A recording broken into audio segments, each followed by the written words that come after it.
오늘은 창세기 앞부분을 같이 좀 나누고 싶어서 인데요. 이제 제가 퀴즈를 하나 드립니다. 권서인이라고 혹시 여러분 아세요? 들어본 적이 있는 사람? 권서인. 책을 권해주는 무슨 뜻일까요? 권서인. 그냥 한자로 보면 권하다는 거잖아요. 그죠? 책을 권하는 사람들. 여기서 말하는 책이 뭘까요? 성경책이었습니다. 우리나라 최초에 성경이 들어왔을 때 이 권서인들이 성경을 가지고 전국 방방곡곡을 돌아다니면서 성경을 팔았던 사람들. 그러면서 성경을 파는 걸로 끝난 게 아니라 성경을 가르쳐 주기도 했어요. 그래서 복음을 전하고 그랬거든요. 근데 우리나라 한국 역사가요 되게 독특합니다. 다른 나라의 선교를 가면 어떻게 하냐면 해외 선교사가 들어가요. 들어가면 그 나라 언어를 배우기 시작합니다. 그래서 그 나라 언어를 번역하기 시작하는데 한 30년 막 이렇게 걸려요. 평생 어떤 나라는 그 언어 문자가 없기 때문에 문자를 익혀가지고 그들의 표현을 봐서 성경과 번역해서 하는데 자기 일생을 다 바치는 위클리프 선교 이런 데가 그런 데거든요. 그렇게 하는데 우리나라는 거꾸로 됐어요. 우리나라는 성경책이 외부에서부터 먼저 번역이 됐습니다. 선교사가 들어오기 전에.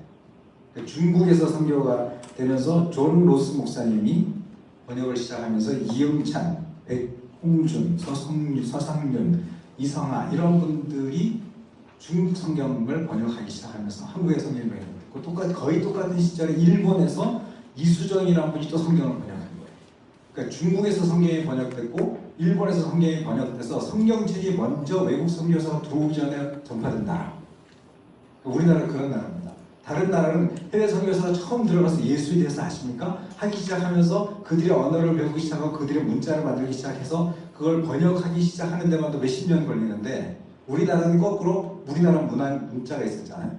그러면서 중국이라는 나라와 일본이라는 나라를 통해서 한국 선교사, 한국어로 먼저 성경이 번역되면서 그게 전파됐고 그 사람들이 그래서 아펜젤라하고 언더우드가 들어올 때 한국어 성경을 갖고 들어왔습니다. 그러니까 이런 나라가 전 세계에 없는 거죠. 그러니까 엄청난 하나님의 축복이 있는 나라. 우리가 이 안에 있기 때문에 당연히 이런 거지 이렇게 생각하는데 전 세계 역사에서 보면 이런 나라가 없는 나라죠. 그리고 그 짧은 시간 안에 어마어마한 영적 부흥을 일으켜서 전 세계 선교사를 가장 많이 보낸 나라는 미국, 두 번째가 한국. 이 작은 나라가 전 세계 선교사를 가장 많이 보낸 나라 2위가 한국이 되는 거예요. 그리고 어느 나라에 가보면 그 나라의 최초 선교사가 한국인인 경우가 굉장히 많습니다. 그건 무슨 뜻일까요? 사실은 다른 나라 선교사들은 남들이 가는데 되게 편한 데로 많이 가는 거예요. 근데 한국 사람들은 남들이 절대 안 가는 곳, 오지라고 하는 곳, 아무도 가면 죽을지도 모르는 곳을 그런 데 찾아가서 전 세계 복음을 전한 대표적인 나라. 굉장한 나라죠. 그러니까 그런 기질도 갖고 있습니다. 굉장히 도전적이고 굉장히 적극적이고 이런 것들 하나님이 다 사용하신 것입니다. 그래서 이 권선이라는 사람들이 다니면서 복음을 전하는 모습이 이런 거예요. 이건 이제 그림으로 표현한 거고 이건 실제로 있었던 모습을 사진으로 찍은 거거든요. 사람들한테 이렇게 다니면서 이거 좀 성경인데 한번 읽어보실래요? 뭐 얼마인데 돈 주고 사기 했어요. 저걸 그냥 무료로 나눠준 게 아니라 작은 돈을 받고 성경을 나눠주고 그래 가치를 알 거 아니에요? 그리고 성경을 가르치자겠죠. 제가 이걸 좀 준비하면서 보니까 여기 기록이 있네요. 김성호라고 하는 권서인은 3,700km를 여행했습니다. 복음 저거 들고 저기 뒤에 보부상처럼 이렇게 성경을 메고 3,700km면 서울에서 부산이 약 500km 되잖아요. 그러면 서울과 부산 7번 왔다 갔다 하는 거리를 다니면서 사람들한테 복음을 전해서 성경책을 947권을 전했고 4,688명을 전했다. 그렇게 권서인들이 우리나라의 최초에 활동한 사람들이 약 2,000명 정도 됩니다. 다 평신도였죠. 그래서 이 시대의 권서인을 이제 표방하는 그런 단체가 하나 있습니다. 그게 생터 성경연구원이라는 성경 읽어주네 혹시 아시죠? 네, 성경 읽어주네를 제가 지금 강사 과정을 하고 있습니다. 제가 권서인이 되고 싶어서. 제가 여러분들한테도 그렇고 오늘도 제가 북클럽을 했는데 아침에 성경에 이렇게 몇 가지 질문했더니 아주 배치처럼 깨끗해요. 야 이게 성경에 너무 많이 모르구나. 그래서 제가 오늘 아침에 되게 은혜스러운 장면 하나 했어요. 성경이 너무너무 많은 이야기가 있잖아요. 근데 그걸 다 중요하다 그러면 그냥 포기해버려. 그래서 이렇게 봉우리를 세워줘야 된다는 생각이 있어요. 그래서 제가 앞으로 성경방이라 그러거든요. 성경방을 열면 제 성경방 이름을 봉우리 성경방이라고 해요. 봉우리 세우기 이렇게. 봉우리를 몇 개만 세워주면 있잖아요. 여러분 성경 읽다가 딴 거 다 잃어버려도 돼. 근데 정말 중요한 거는 다 알면 되잖아요. 그렇죠? 중요한 몇 개만 이렇게 세워줘도 여러분들이 성경을 읽으면서 아 이거 되게 중요하다고 그랬는데 그러면 나중에 조금 더 고도를 좀 낮추면 그 다음에 걸리는 또 봉우리들이 작은 거 있으면 되잖아요. 그렇죠? 점점 내려가면 아주 나중에 작은 것도 있고 나중에 은혜를 그래서 제가 그 성경 읽어주는 지금 강사 과정을 하고 있는데 그게 한 6개월 과정이거든요. 월요일날 저녁 때마다 한 4시간씩 지금 강의를 듣고 있고 지금 구약이 끝났고 지금 신약 들어가는데 한 가지 자랑하는 거예요. 시내가 푸른 나무 기회로 내가 등록을 했으니까 그 구약 시험을 보고 이제 중간고사를 봤습니다. 시험지만 쓰는데 2시간 걸렸었어요. 12페이지를 썼는데 제가 1등 했다가요.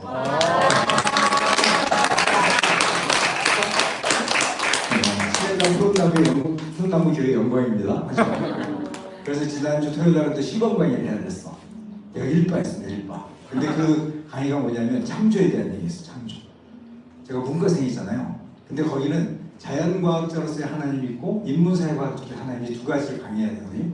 근데 앞에 부분이 자연과학자, 빅뱅 이론, 생명 자연 발생 이론, 그다음에 진화론 이런 것들을 소개하고 또 허구를 말하고 이런 걸 해야 돼. 네, 문과생이 이과 공부하는 죽을 뻔했는데 네, 그래서 최고 잘했다는 거예요. 사람들은 엄청난 박수를 받고 처음 강의하는 사람이 이렇게 하는 사람 자기는 여러 번 해봤지만 처음 봤대요.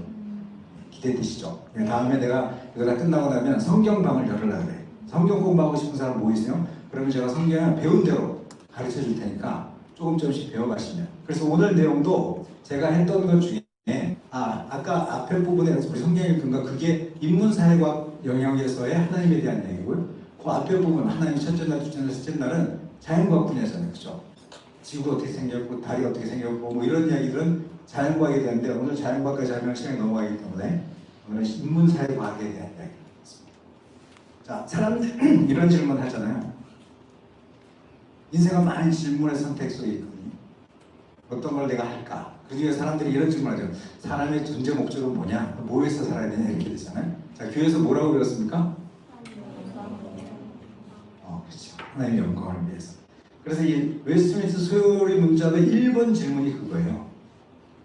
사람의 제해가는 목적이 뭐냐? 그러면 하나님의 영광을 위해서. 또 두 번째 문장이 있는데 문장에 두 번째가 있는데 혹시 그거 아세요?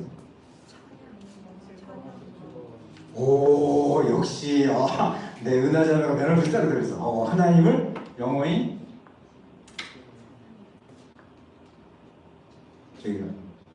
하나님을 영원히 즐거워하는 것이다. 근데 이제 여기서 하나님께 영광을 돌리고라는 단어 앞에 여러분들은 기분이 좀 평안하신가요? 약간 좀 마음이 불편하신가요? 편해요. 평안하십니까? 네. 네, 셋이 뭐 평안하시답니다. 네. 사실은 약간 저는 불편했어요. 왜냐하면 나는 그냥 하나님의 영광을 위해서 살아야 돼. 나는 뭐지? 나는 내가 행복을 추구하면 안 되는 거야? 왜 하나님의 영광만 위해서 내가 살아야 되지? 라고 하는 생각이 되게 불편했어요. 예를 들면 내가 꼭두각시인가? 아니면 내가 기쁨조인가? 이런 거 있잖아요. 그래서 여기서 우리가 정리해야 될 게 뭐냐면 하나님의 영광을 위한다는 게 뭐냐라는 걸 정리하고 가면 여러분이 굉장히 제가 이걸 통해서 배워가면서 어성경을 통해서 배워가면서 굉장히 큰 은혜를 얻은 게 이건데요. 자, 영광을 위해서 넘어가더니 성경 1장 26절에 이렇게 되어 있잖아요. 하나님의 형상을 따라 우리의 모양대로 사람을 만들자. 그렇죠? 그럴 때 우리 하나님의 형상을 따라 만들었다는 얘기 되게 많이 들었잖아요. 그런데 하나님의 모양대로 이 형상과 모양이 조금 의미가 다르지만 아무튼 중요한 단어는 따라와 대로예요. 결국 하나님의 형상을 따라 사람을 지었고 하나님의 모양대로 지었다는 게 뭐냐 하면 결국은 하나님을 반사해내는 거울이라는 거죠. 사람. 그래서 하나님의 영광을 돌린다는 것은 이게 뭔가 자꾸 우리하고 약간의 설명이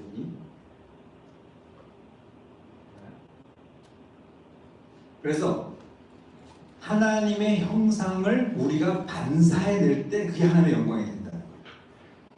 이해되세요? 우리는 하나님의 형상을 따라 만들어졌고 그 그 하나님의 형상을 따라서 우리의 삶이 그 형상을 그대로 리플렉트, 반사해낼 때 하나님의 영광을 받으시고 그것이 나도 영광이 된다. 왜냐하면 우리는 그분의 모습을 그대로 닮은 존재로 만들어졌기 때문에 내가 그것대로 살아갈 때 내게 하나님의 영광을 받으시고 나도 영광이 된다. 이런 것이. 그래서 영광해낸다 이런 표현을 쓰기도 하는 거예요. 영광을 돌린다라고 보다 영광해내다. 그러니까 하나님의 그 형상과 모양을 그대로 리플렉트, 반사시켜주는 삶이 내가 살아가야 할 존재의 의의가 되고 나를 왜 만들었지? 하나님이 나를 왜 만들었을까? 나는 너를 통해서 나의 모습을 세상에 리플렉트, 반사해내고 싶은 거야. 그래서 사람들이 너를 보고 누굴 봤으면 좋겠다? 나를 봤으면 좋겠다. 이런 의미에서가 하나님의 영광을 위한다는 거죠. 거기서 지금 이렇게 한번 해줘야 될까? 자, 그래서 여기서도 보면 그 말씀의 의미가 마태복음 5장에도 보면 행실을 보고 영광을 돌리게 된다. 그렇죠? 베드로전서 2장 12절에도 선한 일을 보고 영광을 돌리게 된다. 이렇게 되어 있죠. 그러니까 세상 사람들이 우리의 삶의 모습을 보고 하나님의 영광이 드러난다는 거예요. 영광을 돌리게 된다는 거죠. 그것이 바로 하나님을 영화롭게 한다는 뜻이라는 거예요. 그래서 복음의 가시성에 대한 얘기죠. 복음이 보여져야 된다는 거예요. 우리를 통해서, 우리 삶을 통해서 하나님이 어떤 분인지가 나타나야 되고 보여져야 되는 것이 우리의 삶의 존재 목적이고 의미라는 것입니다. 다음에 한번 눌러주실래요? 자, 그래서 was라는 단어와 worship이라는 단어는 같은 어원인데요. 가치로부터 나온 단어인데 가치가 뭐냐? 사람의 가치가 뭐냐 그러면 사람의 가치는 하나님의 영광을 그대로 드러내고 있을 때 그게 가장 가치 있는 삶이에요. 우리의 존재 가치는 뭐냐면 나를 통해서 하나님이 어떤 분인지가 드러날 때 내가 되게 가치 있는 인생이구나 이렇게 되는 거예요. 그리고 그 가치는 하나님으로부터 내가 왔다는 것을 리플렉트하고 그것을 하나님이 왔습니다 라고 올려드리는 게 예배라는 거예요. 내 모든 것은 하나님이 나를 만들었고 그분으로부터 왔습니다라는 걸 인정하고 그래서 하나님께 높여드리는 그 행위 자체가 worship이 되는 거죠. 눌러보실래요? 그래서 요한복음 로마서 10장 1절에 보면 너희 몸을 하나님이 기뻐하시는 거룩한 산제물로 드려라. 그 몸으로 나타난다는 게 뭐냐면 삶의 예배인 거죠. 삶을 통해서 하나님이 드러나고 하나님의 영광을 받으시게 될 때 그것이 삶 제사가 된다. 그런 얘기가 되는 거잖아요. 자, 그래서 100명 중에 한 명이 우리의 어떤 사람이 예수 믿지 않는 사람 중에 100명 중에 한 명이 성경에 있는데요. 이건 담임 목사님들 얼마 전에 설교 시간에 얘기하신 적 기억나세요? 약간의 호기심에 의해서 성경이 뭘까? 하고 읽어보는데 딴 사람들은 성경에 관심이 없어. 근데 나머지 99사람들은 그리스도인들을 통해서 하나님이 어떤 분인지 성경을 읽기 시작한다. 그러니까 우리의 삶이 얼마나 중요한가 이런 거죠. 놀라보죠. 강아지도 요즘은 아마 저런 강아지 나올 것 같아. 그죠? 4월인가? 강아지 4월이. 와, 그게 뭐 몇십만 명, 몇백만 명이 그 유튜브를 보더만요. 네, 굉장히 유명하는데 걔도 아마 이 정도 되면 아마 자기 똥은 자기가 치우지 않을까 이런 생각. 그러니까 걔도 저렇게 산다 그러면 우리도 삶의 모습 속에서 어떻게 그리스도를 드러낼 건가 이런 거죠. 제가 직장 다닐 때 후배 과장이 와가지고 제가 부장님이 됐습니다. 부장님. 여기 이제 방송이 잘 안 나니까 좋네요. 신XX라는 과장이 있어. 친구 동기야. 그래도 나한테 와서 하는 말이 걔 크리스찬이거든요. 신XX가 나한테 와서 자기 보고 예수 믿으라는 건 예수 안 믿었어. 왜냐하면 그 친구가 너무 이기적으로 살아. 많은 사람이 직장생활을 하고 있는데 연봉제가 여러분들은 연봉제 이미 대고 나서 들어갔죠. 저희는 그냥 호봉 승급 자연적으로 연봉서열에서 올라가다가 어느 날 갑자기 연봉제가 들어와가지고 갑자기 평가에 의해서 급여가 20% 차이가 많아요. 보너스 살도 막 1000만 원 이상 차이 나기도 하고 엄청난 평가에 의한 삶이 달라지는 것에서 올라가는 사람은 확 올라가고 떨어진 사람은 뭐 거의 뭐 잘리기도 하는 그런 정도까지 S, A, B, C, D 이렇게 나는 거죠. 근데 이 친구가 같은 이제 인사부 우리 부서는 큰데 하나 이제 뭐 총무기도 하고 하나는 인사기도 하지만 이 친구가 이제 핵심 수석 과장 정도 되는 거지. 그러니까 이 친구가 이제 업무 배분을 이렇게 하는데 신이라는 그 과장이 되게 중요한 거, 평가 잘 받는 거 이런 건 자기가 다 해. 그리고 해도 잘해도 표도 안 나는 거, 잘해봐야 본전인 거, 이런 거 다 나누죠. 그러니까 항상 이 친구는 S를 받는 거예요. 그 모습을 보면서 이 애가 너무 마음이 상한 거예요. 어떻게 저럴 수 있지? 그러면서 와서 하는 말이, 저 친구가 나보고 예수 믿으라고 난 예수 믿을 마음이 안 생긴다. 이게 무슨 말인지 알겠죠? 아까 말한 대로 하나님의 형상을 리플렉트 해야 된다 했잖아요. 하나님이 야 정말 다른 사람도 좀 긍휼히 여기고, 너도 나는 평가 이동안 잘 받았으니까 이번엔 너가 이거 중요한 거 좀 한번 일을 해봐. 너도 이거 잘하면 평가 잘 받으면 좋은 평가 있을 텐데 내가 이번에 일을 이렇게 배분해볼게. 이런 것들이 하나님의 마음이니까 이거죠. 근데 하나님의 마음을, 하나님을 섬긴다고 하는 사람이 자기가 항상 잘 받을 수 있는 것, 그런 것들만 딱 꿰어차고 나머지는 다 나눠줘. 허드렛 일을, 자기 중요한 일만 해야 된다. 그러더니 하는 말이, 그러나 부장님이 저한테 예수 믿으라고 하면 저 예수 믿겠습니다. 이렇게 얘기해요. 이건 내 자랑이었습니다. 그렇죠? 그래서 제가 한편은 너무 마음이 아프기도 했지만 한편은 야 이게 감사하기도 하고, 그래서 있잖아요. 세상 속에서 사람들이 예수님을 거부하지 않습니다. 예수님이 싫어서 안 맡겠다는 사람은 1%, 0.1%도 안 나올 것 같아요. 예수 믿는 사람이 싫죠. 예수 믿는 사람들의 저런 모습이 싫어서 내가 예수 안 믿겠다 그러지, 예수님이 싫어서, 예수님의 가르침 이상해서 예수란 사람이 이상하게 살아서 난 싫다 이렇게 말하는 사람은 진짜 0.1%도 안 될 거예요.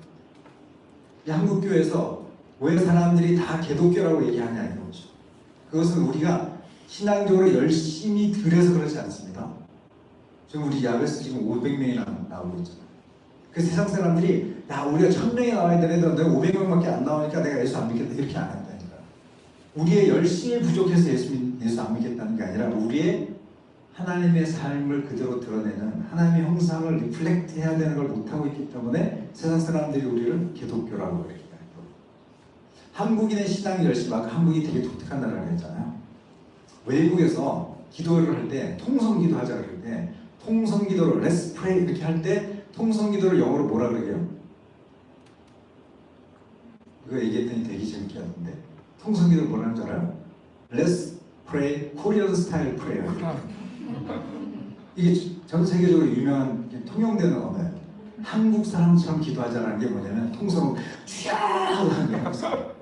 전 세계에 어마어마하게 열심히 한 사람들 다 정평이 나 있어. 그런데 지금 현재는 어떠냐? 한국 기독교가 문을 닫고. 그것은 우리가 기도가 약해서도 아니고요. 뭔가 우리가 막 성경을 읽어서도 아니라, 여러분이 지금 다 직장인들 많잖아요. 직장 안에서 여러분이 예수의 이름의 형상을 드러내고 있으면 그들이 예수를 받아요. 근데 우리가 예수를 믿는다고 하면서도 예수 믿는 사람답게 살지 못하고 있기 때문에 오는 마음의 다짐이죠. 거부감이죠. 그래서 다시 한번 오늘을 통해서 나의 존재 목적이 뭐냐, 나의 가치, 내가 정말 가치 있는 인상이 뭐냐 하면 내 삶을 통해서 하나님의 형상이 그대로 드러나요. 제가 헬스를 다닙니다. 제 아침 일과가 새벽에 일찍 와가지고 새벽 기도를 하고, 그 다음에 청년들이 있으면 같이 아침 식사를 하고, 그 다음에 낙성대 3번 출구에 가면 FM이라고 하는 헬스 센터가 있어요. 거의 1년을 끊었습니다. 그래서 돈이 아까워서 내가 열심히 가는데 거의 매일 가거든요. 근데 거기 갔더니 매일 갔더니 점점 매일매일 나오는 분들을 만나게 되지. 그래서 점점 친해졌어요. 그래서 인사를 하는데 어르신들이 세 분이 항상 친구들이 오시거든요. 근데 그분들 중에 한 분이 되게 개구장이처럼 막 서로 장난치는데 이렇게 봤더니 이분이 그 세면대 위에 이렇게 씻고 나가면 이렇게 하는 데 있잖아. 막 이렇게 머리 말을. 거기 물이 떨어져 있잖아. 그리고 막 수건들 이렇게 버리고 가고. 그러면 이분이 그걸 다 줍고 거기 닦고 이렇게. 그리고 바닥에 떨어져 있는 수건도 줍고 쓰레기도 줍고, 그 다음에 발 이제 씻고 나면 발 닦는 그거 있잖아요. 그것도 수건으로 반을 딱 접어가지고 거기다 딱 놔줘. 내가 늘 볼 때마다 자주 보는데 늘 이분은 항상 그냥 자기가 직원인 것처럼 거기를 그렇게 닦고 그렇게 정리해. 그래서 내가 속으로 어떻게 저렇게 사람이 착하지? 선하다는 게 저런 거예요.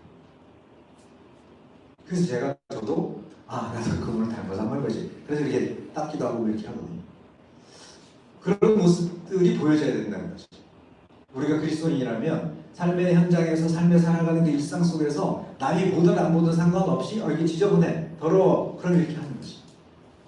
예를 들어서 그 헬스에 라카가 있잖아요. 사람들 다 문 열어놓고 가요. 이렇게. 사실 그거 다니다가 이렇게 한번 부딪힌 적이 있거든요. 그래서 그 이후로 내가 다 닫고 다니냐 이렇게. 그런 것도 여러분이 하셔야 돼요. 나갈 때, 쓰고 나갈 때도 문 닫아놓고 나가고, 내가 쓴 수건 이런 거 들어서 거기다 놓고 나가고, 그런 거죠.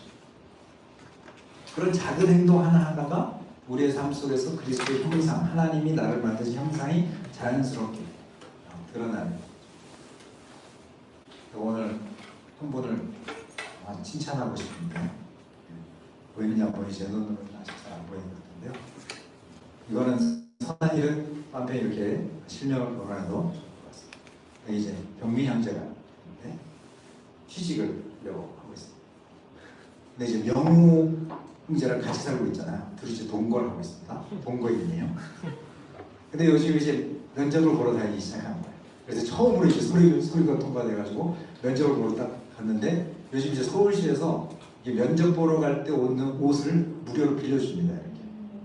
되게 좋은 나라 됐어요. 옛날에 상상도 못할 일인데, 그래서 병민이 빌려서 입고 갔다가 딱 왔는데, 그날 저녁 때 영호가 딱 들어오더니, 야, 너 이거 양복을 사줬다는 거야.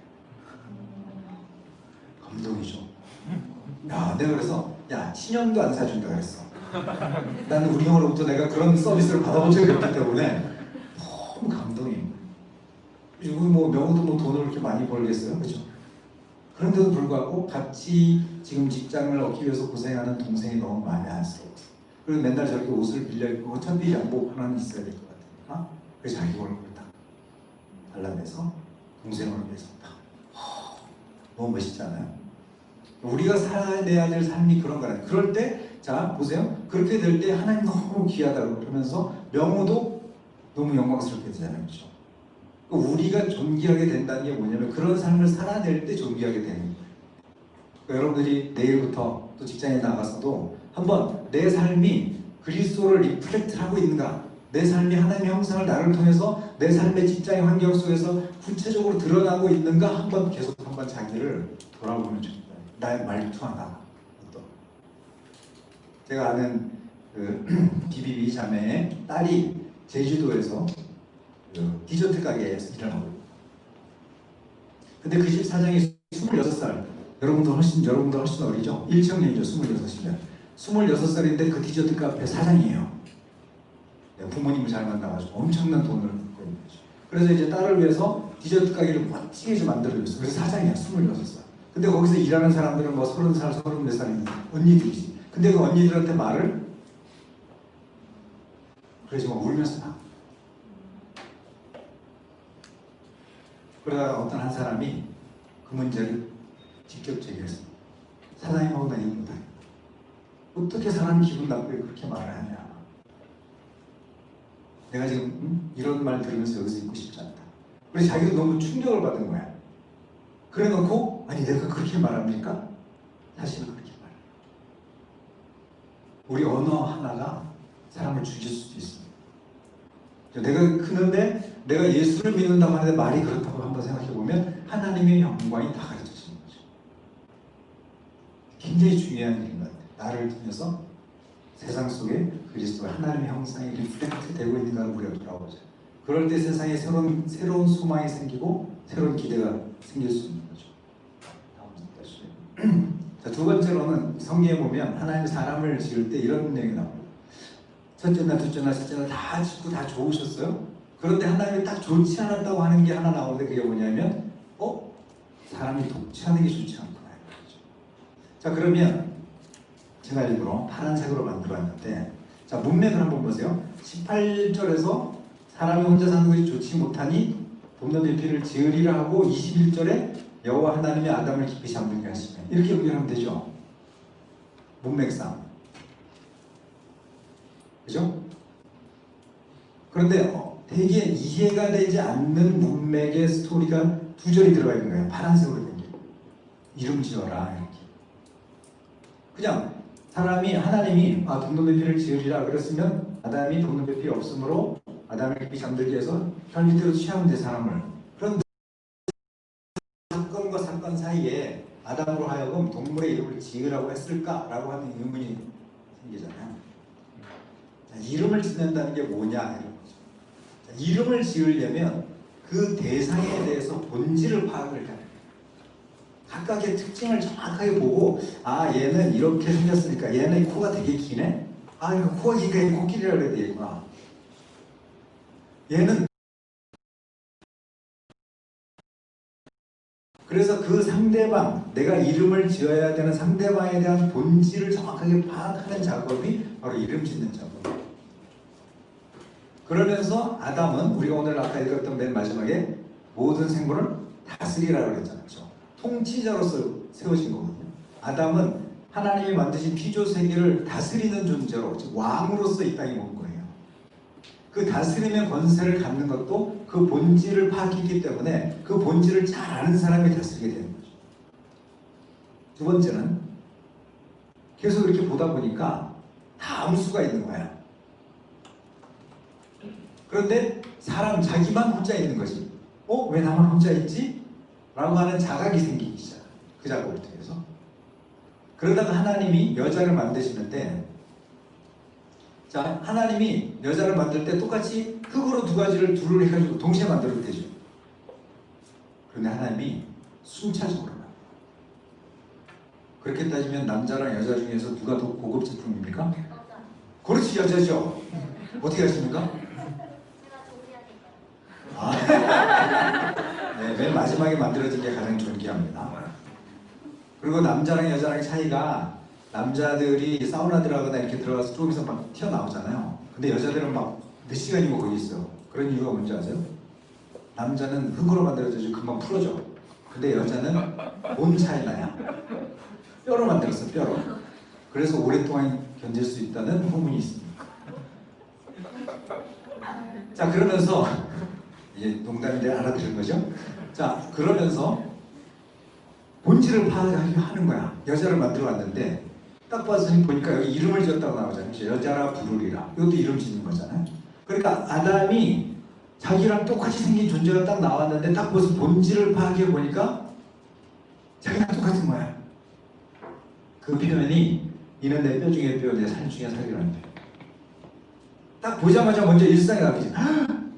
이는 내 뼈 중에 뼈, 내 살 중에 살이라는 표현. 이게 뭐냐면 얘는 나랑 똑같은 존재다. 왜 하나님이 아담으로부터 사람을 만들어 여자를 만들었잖아. 그러니까 흙으로 만들었으면 다른 개체야. 그런데 나로부터 나온 존재잖아. 그러니까 나로부터 나온 이 존재는 나랑 똑같은 존재지. 그래서 아담이 여자라고 부르게 되는 본질을 파악하면서 이 여자의 존재는 나랑 똑같은 존재. 그 고백이 한 번 더 들어봐 주세요. 그 고백이 아담이 박사학위 논문의 제목이었다. 너는 나다. 내 사람이 똑같이 생긴 여자가 나랑 똑같이 생겼구나. 너는 나네. 이런 거야. 그 말은 뭐냐면 내 안에 너 있다. 이런 거죠. 내 안에, 그죠? 내 안에 너가 있었잖아요. 그죠? 여기 내 결비뼈가 있었잖아요. 그러니까 상대방에 대해서 어떻게 생각해? 존중해주면 똑같이 동등하게 여겨줘. 그게 성경에서 말하는 다스림의 원리예요. 다스린다. 내가 저 사람을 다스린다고 얘기하는 거는 저 사람과 나를 동등하게 여긴다는 거예요. 부부의 원리도 그렇습니다. 부부의 원리도 저 사람과 나가 동등하게 여겨질 때 그 가정 안에 평안이 있는 거예요. 우리 옆 사람하고 한번 인사하겠습니다. 내 안에 너 있다.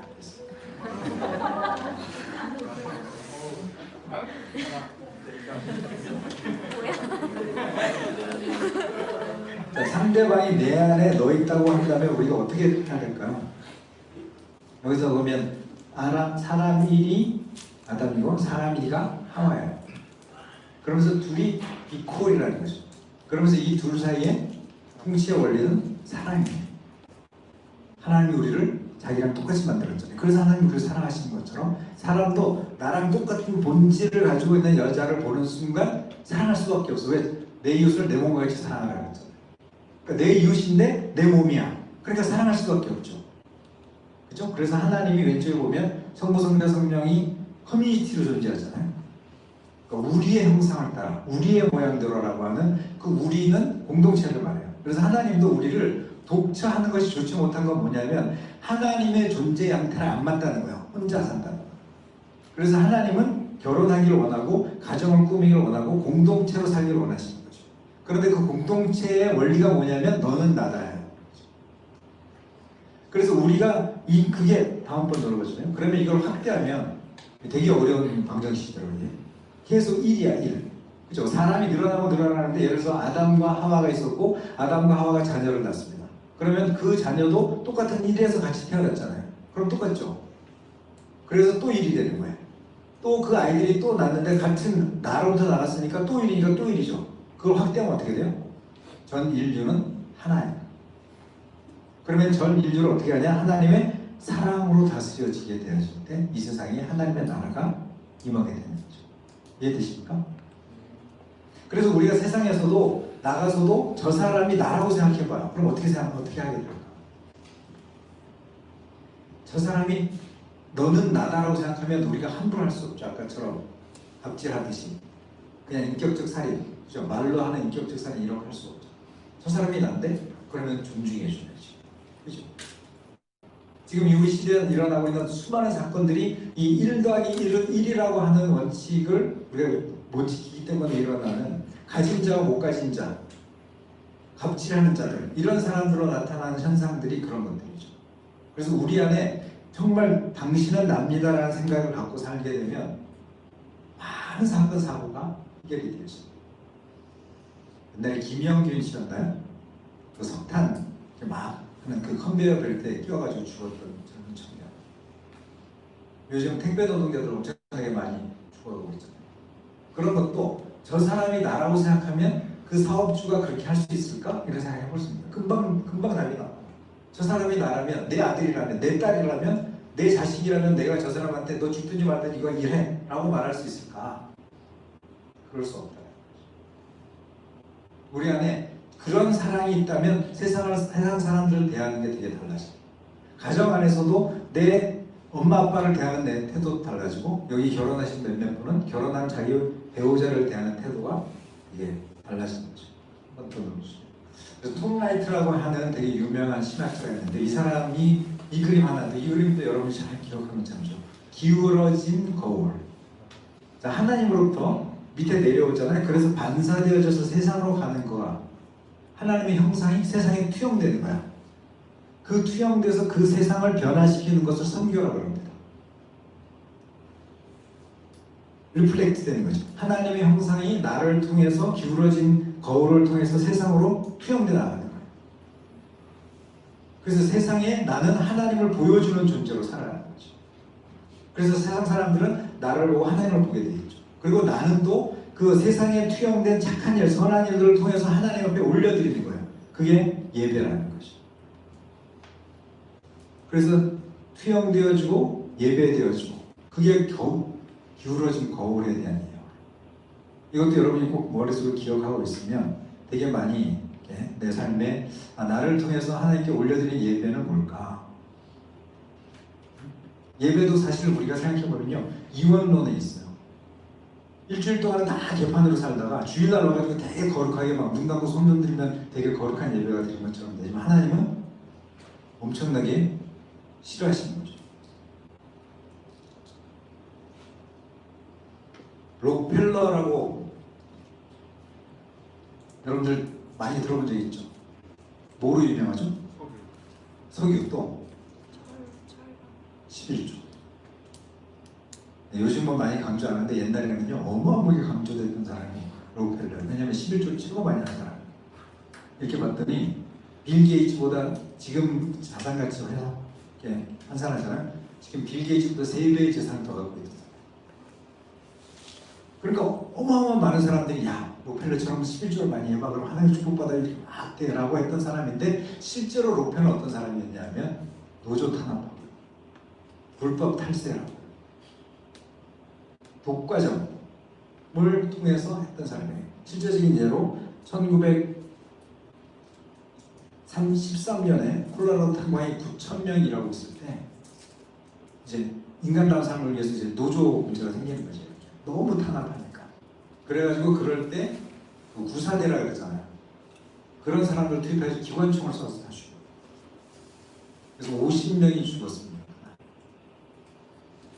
그리고 자기 고향인 클리블랜드에서는 30년간 탈세 행위로 30년간 체포영장이 도망다녔어요. 자기 와이프가 죽고 나서 자기 고향에 묻고 싶은데 6개월 동안 도망다니다가 밤에 몰래 가가지고 자기 와이프를 거기에다가 안장하는 그런 정도로 살았던 사람. 그런데 우리는 그냥 겉으로 드러난 액수, 엄청나게 많은 11조를 했으니까 이 사람은 복받은 사람이야, 우리가 존경해야 될 사람이라고 말하는데 하나님은 어떠실까요? 하나님 그 돈이 필요하셨을까? 그렇죠? 삶이 따라가지 않는, 우리의 지금 이원론에 대한 얘기가 되게 큰 숙제로 나왔거든요. 여러분의 삶이 주일에서 보여지는 삶이 저는 다는 아니라는 거죠. 여러분 진짜의 삶은 내일부터 시작되어지는, 내일부터 토요일까지 있는 삶의 현장 속에서 보여지는, 여러분의 직장 안에서 보여지는, 여러분의 삶의 현장에서 보여지는 그 모습이 진짜 모습이고, 그 모습을 통해서 하나님께 영광이 되어질 때 그게 진짜 삶의 예배가 되어집니다. 이번 기회를 통해서 영광을 돌린다는 게 뭘까? 하나님의 영광을 위해서 한다는 게 뭘까? 두 번째, 정말 내가 세상 사람들과 대할 때 내가 어떻게 대할까? 그는 나다. 내 안에 그 있다고 생각하면 우리가 상당히 사람들을 대하는 태도나 방식이 달라질 거예요. 그런 의미에서 이 땅에 살았던 존재했던 사람 중에 바로 아담의 그 통치, 왕으로서 왔던, 그래서 실제 왕이었는데 하나님의 마음에 가장 합하게 모델이 됐던 왕이 있습니다. 누굴까요? 다윗이죠. 그래서 성경에서 오늘도 이제 북클럽에서 하다가 그 얘기를 하나요? 수많은 왕 중에서 최고 하나님의 모델되는 왕이 누굴까요? 이런 질문. 다윗이죠. 그게 보물이에요. 보물이 하나 딱 세우면요, 그냥 수많은 왕을 다 잊어버린대요, 여러분들이. 근데 유일하게 외워야 되는 딱 한 사람의 왕은 다윗. 내가 다윗처럼 살면 돼. 그래서 그 다윗이 리트머스 시험지가 됩니다. 나중에 왕들이 등극하잖아요. 그러면 다 다윗과 같이 행하여 그러면 좋은 왕이고, 다윗의 길로 가지 아니하여 그러면 나쁜 왕이고, 아주 쉽게. 그래서 다윗의 후손으로 오셨다, 예수 그리스도가. 그래서 그 다윗이 예수님의 예표죠. 그래서 하나님의 통치를 잘 모델 왕이 됐던 다윗처럼 우리도 그렇게 살면 된다. 그래서 다음 한번 보여주세요. 하나님의 대리 통치자 모델 왕이었던 다윗을 눌러보면 3030이 나옵니다. 제가 이번에 책임사역자라거든요. 그래서 다윗이 어떤 인물이었나, 인물 성경 공부를 합니다. 이번 3030에서는. 그래서 여러분들에게 20대도 상관없어요. 20대도 다 30대로 쳐줄 테니까 보십시오. 그래서 금요일 아침마다, 이번에 코로나 때문에 길게 못해요. 5번밖에 못하는데 목사님이 안 하고 지나가기에는 30대, 40대가 너무 많이 무너질 수 있다. 중요한 시점인데 짧게라도 하자. 이렇게 목사님 되게 의지를 가지고 말씀하시고. 그래서 여러분들이 다윗처럼 나도 하나님이 어떻게 하면 하나님이 찾으시는 사람이 될 수 있을까? 어떻게 하면 하나님의 마음에 합한 사람이 될 수 있을까? 라고 하는 다윗의 영성, 다윗의 삶, 다윗의 그것을 살아가는 삶을 배워가는 그런 삶에 대해서 우리도 그런 모델왕처럼 살았습니다. 그러면서 우리 신현자가 아주 3030의 주요 멤버입니다. 그러면서 이 시간 우리 찬양하면서 정말 나도 내 마음속에 이제 나 따로 하나님 따로가 아니라 진짜 왕이신 그 하나님이 내 안에 들어오셔서, 왕이신 예수님이 내 안에 들어오셔서 내가 왕처럼 이 땅을 다스리는 아담처럼, 다윗처럼 나를 통해서 다스리실 그 주를 그렇게 생각하면서 정말 예수님이 내 안에 왕으로 오시도록 우리 같이 한번 찬양 같이 한번 하겠습니다.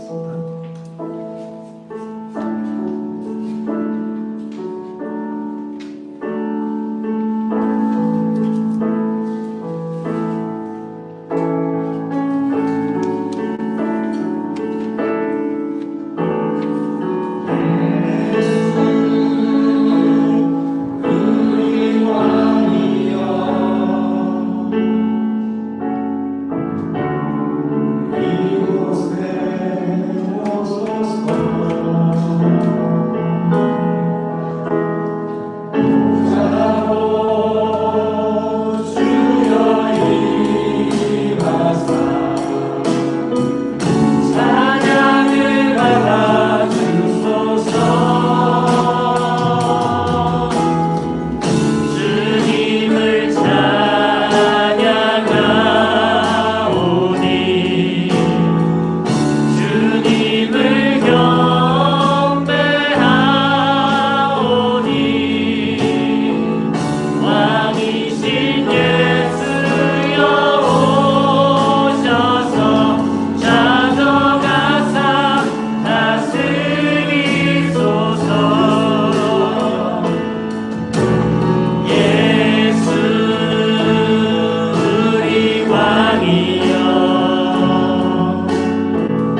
모습은 내 모습이 아니라 예수님의 모습.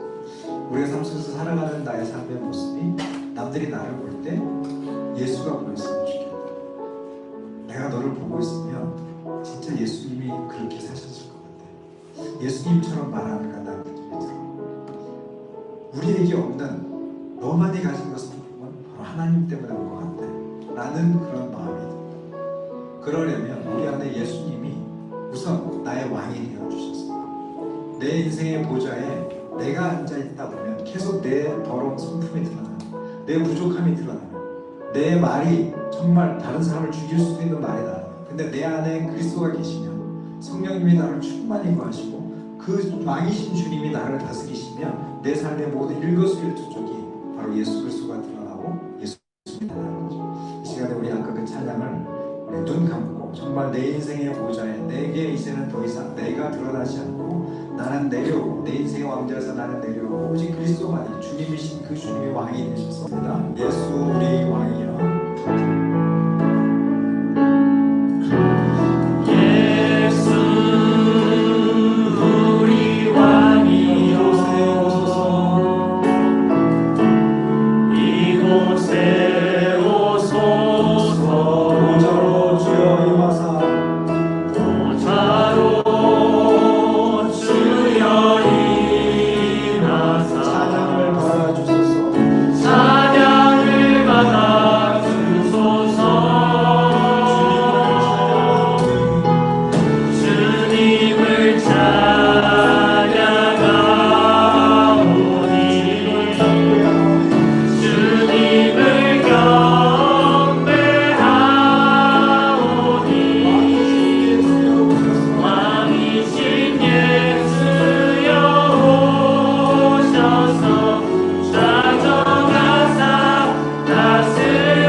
우리의 삶이 하나님의 형상을 그대로 반사해내는 내 삶의 모습을 통해서 예수님이 보여주고 하나님이 보여줄 수 있도록 하나님 내 모든 나쁜 기질들 나의 모든 죄악된 모습들 이 시간 다 주님 앞에 내려놓게 하시고 주님만이 주인 되어주셔서 내 삶의 모든 행동 하나하나 말 하나하나가 하나님의 형상을 그대로 반사해내는 인생이 되게 하셔서 하나님이 나를 통해서 영광을 받으시는 그 삶이 되게 하여 주옵소서. 두 번째, 우리가 다른 사람들을 대할 때 정말 저 사람이 나라면 나는 어떻게 대할까? 정말 저 사람은 나다라고 내 안에 저 사람이 있다라고 그런 마음으로 하나님 정말 내 몸처럼 내 요소를 사는 그런 삶이 되게 하셔서 하나님의 나라가 저를 통해서 통치가 되어주고 다스림의 나라가 되어줄 수 있도록 축복하여 주시도록 우리 주여 한번 같이 부르고 같이 기도하겠습니다.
부생물에서 우연찮게 생명이 태어났고 그 생명이 우연찮게 합성되어져서 유기물이 되어지고 그래서 진화의 시대를 거쳐서 이렇게 사람이 되었다라고 하는 정말 말도 안 되는 그런 가르침을 하나님, 우리가 정말 하나님의 말씀으로 우리를 하나님이 얼마나 신명확직하게 만드셨는지, 하나님 우리를 얼마나 존귀하게 만드셨는지 우리를 바라볼 수 있도록 도와주옵소서.